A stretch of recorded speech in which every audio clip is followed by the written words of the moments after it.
We're recording. Okay, I'm sitting here at Pond Street talking to Barbara Wilson. It is September 28th today. What is the date? The 28th. 29th. 29th. Yep. Okay, And September.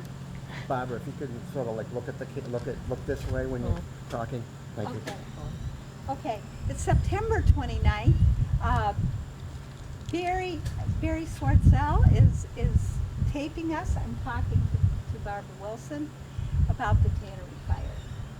All right, and it's right after 1 o'clock in the afternoon, 1:30 or something. So are you ready? We're on. Okay. So Barbara, where were you? Tell me what you remember about the day that the tannery burned down. I just remember my mother picking me up, I guess when she came home from Boston, and because you could see the smoke from that. We lived down Littleton Road. You could see the smoke, and automatically everybody knew before she even heard the whistle. You know, the whistle was already blown, the calls in and everything, and it was going on. And so she picked me up, and we came up here to Pond Street, and we were down where Bly Street joins onto the park and onto School Street, and the high school used to be here. And we were down there, and people were milling around, and not too much there weren't too many people around in that area. But we were standing there just, kind of just there. And this young boy came along, that kind of teary-eyed and sobbing and kind of bewildered looking. And so my mother, went over and we talked to him and found out that his family lived on Bly Street, down near the tannery.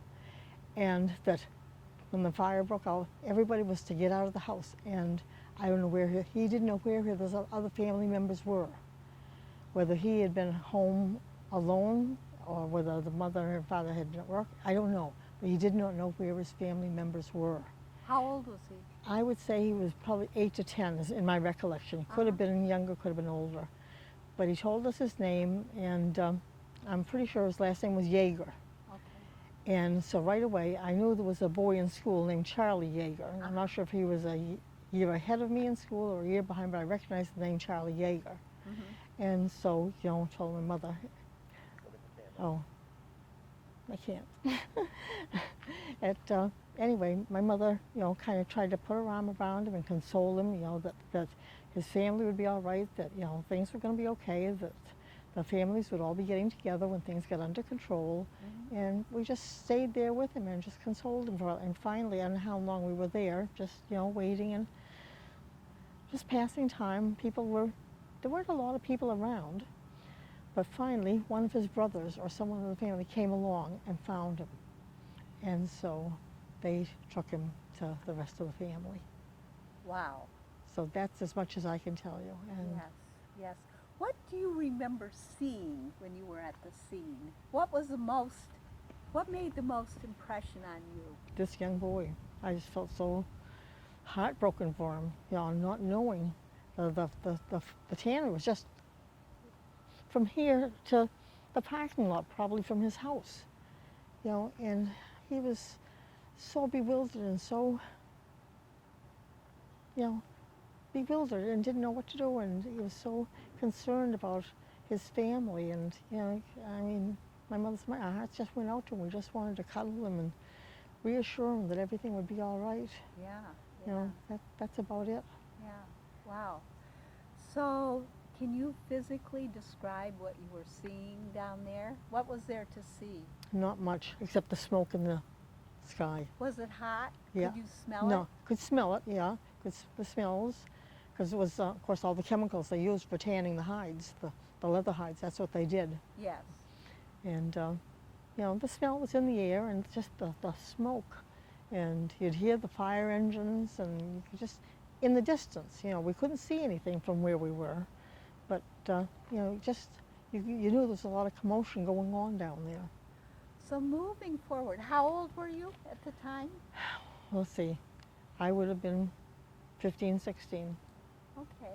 if it was in 61, because I was born in 45. So you were in high school, Yeah, and you went, which school did you go to? right here at Pond Street. Okay, you went to the Pond Street Yeah, School, yeah. which was a high school. It was high school. But I went to 7th grade here. It used to be junior and high school. Uh-huh. And then they built Page School, and they put 5th through 8th grades up to Page. So I came here to Pond Street for 1 year, my 7th grade. Mm-hmm. For 8th grade, I went to the new Page School that had just opened. It was in the first graduating class, in Wow. the 8th grade graduating class. Wow. And I was the second one only because Jimmy Adamson came before Barbara Allen alphabetically. So Was that Billy's brother, Billy Adamson? no. Jim had a brother Larry and a sister. They lived down in Central Ave. Okay, different. Yeah, different Adamsons. Okay. Yeah. So, going forward, you were old enough then, and you have been in air all your life, right? Yeah, I was born in Neshoba. Yeah. Now in Neshoba Park. So I'm going to ask you, in your recollection, what was the result of the fire? So many men were out of work. It was the primary job for everybody in air, all the men in air. So was your So father? No, my father. No, my father. No. But most working men were involved with the tannery. Yeah. Yeah. So what were the kids at school talking about? I really don't remember. I don't think there was much talk in the school about it. Really? Yeah, I don't remember it. I don't remember Huh. any talk, no. Huh. Everybody just went about their school day, classes, and it didn't really affect us. Uh-huh.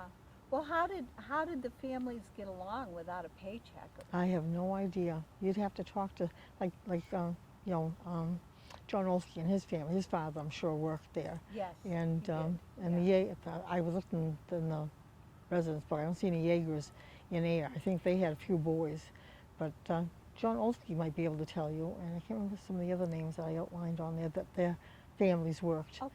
there. Well, That would have I'll reach more out to them. recollections Yeah. of how they were impacted. But I know several of the men went to work as custodians in the schools. That's how Beansy Conway started working in the schools, and Roger Martell, his father, Uh-huh. became a custodian.